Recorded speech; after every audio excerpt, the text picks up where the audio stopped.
So hello everyone, this is your Krishna from Women Today YouTube channel. So in this channel, we have been interviewing many women entrepreneurs and working women. We are just traveling to different cities in India. We are just doing online interviews and we are also doing offline interviews and online interviews both. So today's our guest is from Jaipur. Her name is Tanya Sharma and she is a counseling psychologist. So I welcome you, Tanya Sharma ma'am, to this Women Today YouTube channel. So hi, how are you? Please kindly introduce about yourself, about the kind of professional work that you're doing to the society, to the audience who are watching this interview right now, ma'am. Sure. First of all, I would like to thank you for inviting me here today. And I would really like to appreciate the work you are doing, thinking so much about the society. It is absolutely amazing. And as you introduced me, I am Tanya Sharma, a counseling psychologist by profession. My main job and main role is to just help people out there, not to make them feel alone, and help them how to deal with their everyday problems. Great, that's great, ma'am. So basically, you're from Jaipur. So if I'm Yeah. coming as a client to you, and what kind of therapy can I expect from you, and what are the process can I expect from the beginning to the end when I coming and getting some kind of counseling sessions from you, ma'am? Sure. So basically, how we treat a client is based on their problems. So there are multiple problems that people face these days now, be it loneliness, be it emotional dysregulation, some career related issues, relationship related issues. So as a therapist, we use different techniques and different approaches for every problem. I personally follow an eclectic approach. I usually work with a combination of REBT, which is rational emotive behavior therapy, and a client centered approach. So that is how I function. Yeah, also tell me, ma'am. So, what are the clients they are coming and visiting you? Is it only the working kind of clients, or is it also the students coming and visit you? So, tell me about the proportion between the male and female clients coming to you, and the kind of age which they come to you and get some kind of psychological treatments from you. Like it is from the teenage, or the middle age, or the old age. So, tell us all about it. Right.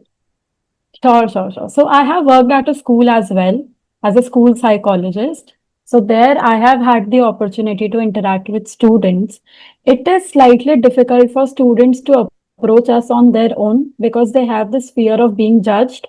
And there is this feeling that their parents won't understand the need of therapy and they can't afford it on their own. So, as a school psychologist, it was a good feeling because children were approaching me without the fear of being judged, and as they did not have to pay anything, they were approaching me more. Now, when we come to the working age group, I mostly have clients from the age ranging from 20 to 35 because they are working, they are adults, they don't have to seek anybody's permission, they can afford their own sessions. So they have a tendency of coming to the sessions more. Now, when we talk about people after the age of 35, they are mostly married and they mostly come up with issues which are marital in nature because they have been in marriages for, let's say, 5 years or 10 years and 15 years. And now they are realizing this fact that they are not compatible. So we handle such cases as well. And when it comes to the older population, I personally find it slightly difficult because as I myself is young, I usually hear this comment saying that you are younger than me. I know better because I've seen the world more. So that is a slight difficulty when it comes to the older population. But I personally am very comfortable with children and the middle age group. Okay, I do understand that most of the people who are more elder than us, it's not only about people who are more than 60. It's also about people who are just 10 years elder to us. They'll be like, I have Right. seen the world which you haven't seen. So Absolutely. I have been a decade older than you. So I must know Right. the society. I have a lot of interactions with the society. The thing is that they are not able to accept the fact that they also can be in some kind of struggles which they involuntarily have within them in the subconscious mind. So in Absolutely, order, because yeah, when they retire, they face a lot of issues. They feel isolated, they feel lonely, they look back at their life and they just keep on remembering every day what all did they do, what was wrong, what was good, and there's a lot of overthinking. There's a need to have people around all the time because they don't want to be alone. There are a lot of things going on, but then a lot of them are not ready to talk openly about it. Yeah, okay. At what point of a time in your life did you decide that you wanted to make your profession as a counseling psychologist? So tell us about your kind of work experience, your studies, and all kind of that, ma'am. Sure. So basically, I'm from Jaipur. When I was in my school, it was Maharani Gayatri Devi Girls School, 11th and 12th, I did from there. And when I was in 11th standard, I was very adamant about the fact that I'm going to take psychology up as a subject because I was really interested in it. I wanted to learn more about human behavior, human nature, how we function, what are thoughts, what are feelings. I was always interested in it. And then in 11th, I started studying it, and when I started studying it, I started loving it more. The teacher we had in 11th and 12th, she made sure that everything was not just theoretical. She would come up in the class and share her practical experiences with us, that this happened in a case, which made me feel more curious about the subject. Then, during our 12th, the results came out, and I scored 99 in psychology. So I thought that this is it. This is my moment. So you I had a know. separate subject for psychology, right? Yeah, so basically, I had humanities, which was a combination of multiple subjects. I had 5 subjects in total. Out of that, one was psychology. Oh, great. So, yeah. So I was like, I want to move ahead with the subject. But still, there was this lack of surety because what I've heard most people saying that it is not a stable job. The You thing is, don't know. One day, the thing is that I want to tell one simple message. Even life is not which is promised. So it's like exactly, miracles do happen in life. Like whatever happens exactly. in life, the way we face it, it's not what happening to us, it's how we tackle with it. So Absolutely. That yes, is ma'am. why I went to Mumbai for my undergraduation. I did it from Jai Hind College, and there I did BA with psychology and political science together to see which one interests me more. But my heart was always there with psychology. I was just taking a chance. And then after my graduation, I realized the same thing that you just said. There's no stability ever. We don't know what is there in the future, so why not take that leap of faith? And I personally feel that you excel in the field you love. If you don't love doing something, no matter how hard you try, you will not feel happy from the within. But if you love something and then you do it, you feel like you feel full, you feel content, and you feel satisfied. So, for my master's, I went to Bangalore, Mount Carmel College, and I did my MSc in psychology there with counseling specialization. And then I came back to my hometown and started my career here. So currently you're running an offline kind of sessions with the people, or is it like only you deal with online kind of sessions? So tell us about it, I ma'am. do both. So there's an organization in Jaipur, it's called E-Disha. I take offline sessions in collaboration with them. And when it comes to online session, I do it on my own. Okay, so you also give guidance to people who are from international, different continents, different countries, or is it like only you No, concentrate no, on no. people in India? No, I have not had the opportunity to do that yet, but But the I thing is think that maybe you're in doing future. online, right? So you can have opportunities to Right. do some things abroad, right? Absolutely, absolutely. So great, ma'am. So currently you're working kind of collaborating with a separate organization. Do you have any plans to open a separate I mean, to open a separate kind of office to have some kind of interactions with your clients in your own office in Jaipur? Or is it like you will Yeah, just continue this kind of collaborations till the future? So tell us about your future ventures, your future plans about the kind of psychological works that you're doing to the society, ma'am. sure. So the future plan definitely holds opening my own clinic in Jaipur, creating my own space. I've always wanted to do that. I'm just waiting to get more established in the field, so to make a few more contacts, and then I'm gonna open something of my own. As I'm young at this moment, I plan on doing it in my maybe 30s, 28, 30, somewhat around then. So yeah. Great. So, may I know how many experience do you have in this field right now, being a counseling psychologist? So, if anybody comes and approaches you and tells them we are elder than you, so we do accept that you have a great knowledge in this, but we don't have the kind of heart to accept whatever you say. So tell us about your work experience, and how do you kind of tackle with all these kind of answers, questions that the kind of people ask to you, ma'am. Sure. So, talking about my experience, I started my journey when I completed my undergrad. That happened in 2023. And then after, so you cannot practice psychology until and unless you have your master's degree. You're not allowed to call yourself a psychologist just with a bachelor's degree. So I started taking up more training programs. I started interacting with other psychologists so that I can get insights of the field. And I started observing sessions. I started taking on my own notes to understand how things work. And then after a year passed, I started taking sessions on my own under supervision. For almost 1 year, I took pro bono sessions. So, pro bono is basically free of cost. You don't charge anything for that. I worked at a school. So, at Mount Carmel, we had this program which was called peer counseling. So, we used to give counseling sessions to our college students free of cost again. So, for whole 1 year, we engaged into all of that and I gained experience. Now, when we talk about clients who say that we know better, so counseling, there are two different things, counseling and guidance. People usually create up a confusion on these two.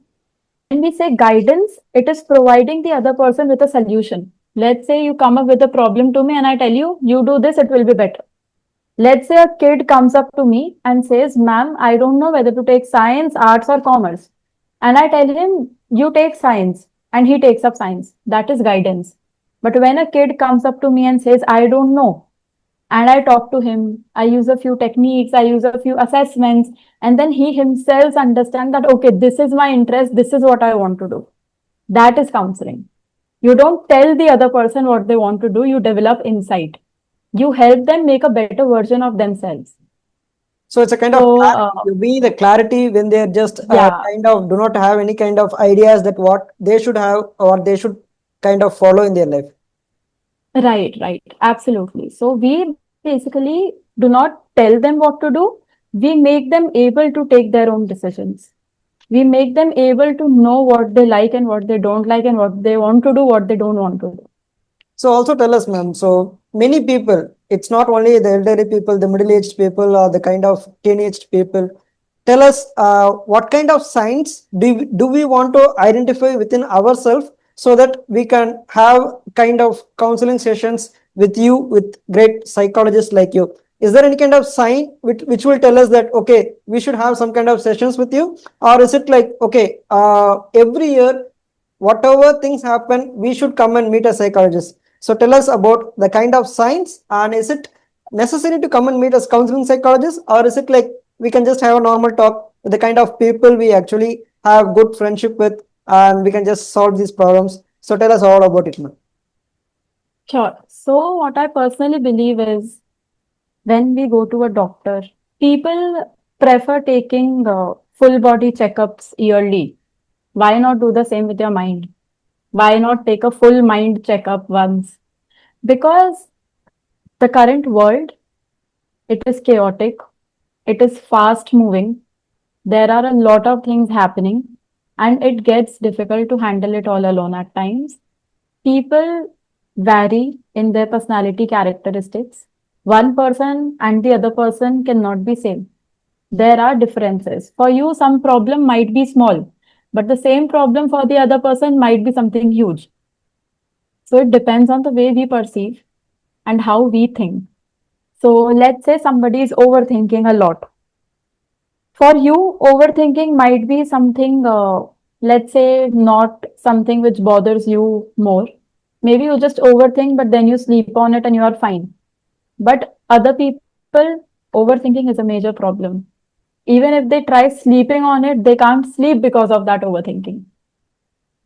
Is it So the they come to anxiety us. problem that troubles them a lot, because of which they are not able to have a proper sleep and proper food? Or is it like the Right. overthinking process? So there is a wild difference between anxiety and overthinking. Overthinking is something like, okay, we can actually forget it. We can actually indulge in some kind of activities which we like, and we can kind of forget it. But when anxiety kicks in, when anxiety comes, we can't actually kind of control the kind of things which we are doing. We can't able to do even small things, like we can just even walk 2 steps. That's the kind of impact which Right, anxiety provides. So tell us, right. being a counseling psychologist, how to deal with overthinking and how to deal with anxiety. Okay, so when I say anxiety, I have my Instagram channel also, and I am just about to upload a reel on it. Difference between anxiety and feeling anxious. Two different things. People have got a tendency of saying, I have anxiety. Why do you have anxiety? Before exam, I have a lot of anxiety. When I have to go in front of people, meet new people, I have anxiety. That is feeling anxious. It is a temporary feeling that you feel. Anxiety is a clinical disorder that people have. It has to be diagnosed. There is a criteria given. If you match all those criteria, then only you have anxiety. So those are two different things which people mix up. So, being a counseling psychologist, you must have seen, based upon your work experience, you told that you have started this professionally at 2023. Now it's 2025. So, it's like basically more than 1.5 years. You must have been practicing this field. Do you have any plans that you want to, as I told you already, you told that you wanted to start a separate office in Jaipur. I do understand that. So, other than that, do you have any plans that you wanted to travel to different cities in India, and you want to do counseling cycle kind of sessions with different students across India, different working professionals? So nowadays, working professionals are not limited to one department; they are just varied in different departments, like the Right. IT sector, like the government jobs, like the kind of public sectors, private sectors, business, and all kind of that. So, do you have any plans going to an organization, just pitching up an idea that your kind of sessions can actually lit up the kind of professional work that they're doing right now? So, tell us all about it, man. Yeah, so I do have a plan of like planning workshops and then approaching different schools and these companies so that I have a plan ready with me that my pitch becomes better for them and take like 1 hour workshop for the kids because mostly companies or schools they do not appreciate you being there for a longer period of time because it either hampers the education or the working process. So if I go there for like 1 hour take up a topic which let's say I meet school students when their 12th boards are nearing and I do a workshop on how to handle stress, the exam stress. It can be helpful for them. And maybe I can go to some company and do a workshop about work-life balance. So that can be helpful to them. So rather than like, individually connecting with them, I would want to do it more as a group. So, you're planning to have some kind of collaborations with other people, and you're planning just to have in a group, or is it like Yeah. you go and approach, man? I I've not thought much about it at the moment. I think I'm gonna make a plan ready first, be content with it on my own that okay, this is good now. This is something which can be presented because I'm a person who doesn't like leaving things halfway, who doesn't like being unprepared. So I want to get prepared first and then started approaching I want to start by approaching schools and then move ahead with the companies. Yeah, that's great. Also, Yeah.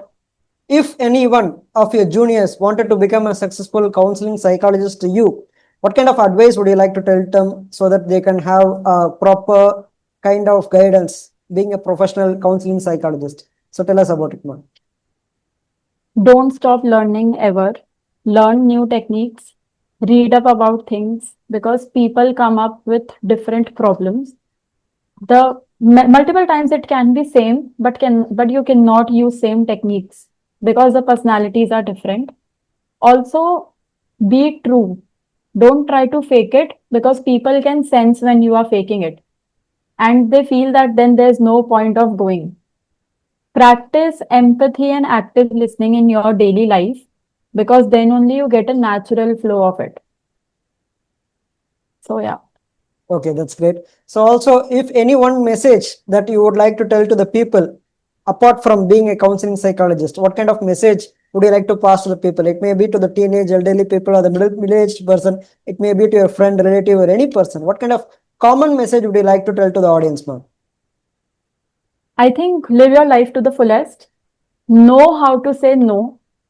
Try prioritizing yourself more, your mental health more, because mental health is as important as your physical health.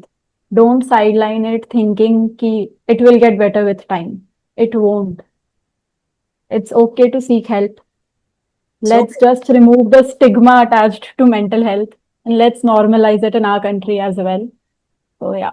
yeah, also, being a counseling psychologist, you must have seen a lot of clients coming to you. What is the most common problem? So, each and everybody having, irrespective of the age that they're dealing with. So, it may be any problem. What is the most common problem that you deal with actually? What is the common problem that the clients coming and saying to you, ma'am, I'm having this kind of problem. So, tell me what kind of solutions can I have? Okay. There's a lack of motivation to do something new, to try something new. There's no motivation. Then there's one more problem that they come up with. I've got a lot of people I know and I talk to, but I can't trust them. So there is quantity, but there is no quality. So these are the two common problems I see. So is it like people again coming and telling you, ma'am, I'm having kind of good clarity after I'm having a session with you, but still I need still more clarity. Can you please guide with us? Can you just continue your sessions? Or is it like also on the other side, people can come to you and they may be telling you that, ma'am, still I'm not having any kind of proper kind of guidance. I'm still in the same state. So tell us your real life experience. So is it like you just after one session they're just making a clear mind, or even after one session they're having a lot of struggles, they're not able to find out the actual kind of problem solutions? So tell us about it, ma'am. Okay, so one session is never enough. It takes minimum, like minimum, I'm telling you, 4 to 6 sessions at least to get the clarity, to be a better version of yourself. Because the first session, what I do in the first session is rapport building, history taking of the client so that I know what has happened since childhood till now, what is their family background, their educational background, their relationship status, how things have been for them, and goal setting. Like they present their problem and then collaboratively we set our goals that okay, this is what we want to achieve. And then the following sessions which we take later on are based on those goals. And then let's say we are done with 3 sessions, we go back to the goals and then we recheck. The client says, yeah, now I'm feeling motivated. Okay, take. I feel anxious at times. It is not as much as it was before. Okay, 50% done, 50% left. So we follow up. Okay, ma'am. The last and Yeah. final question of this interview is, what happens if one comes and meet a counseling psychologist, and what happens if one doesn't come and meet a counseling psychologist, ma'am?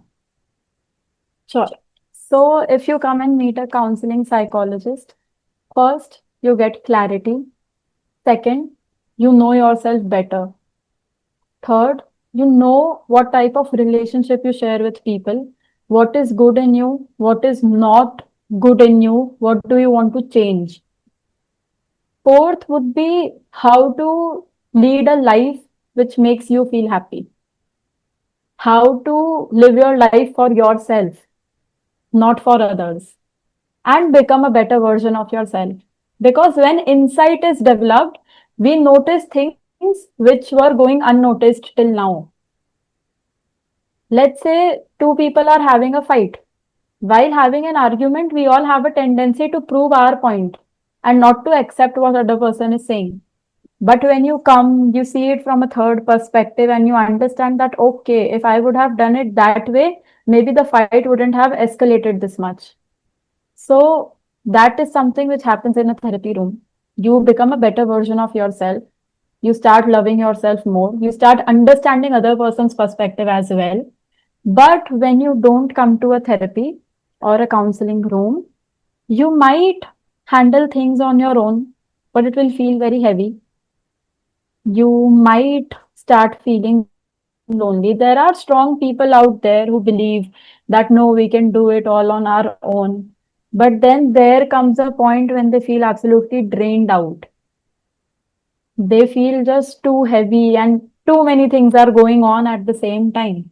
So I believe that is why it is important to go to counseling so that you can talk to people without the fear of being judged and without the fear of that thing being leaked out, the conversation which is happening inside that room. Because the first thing we promise to our client is confidentiality. Nobody knows about your identity and what you share, and non-judgment, validating your emotions and your feelings because you are important.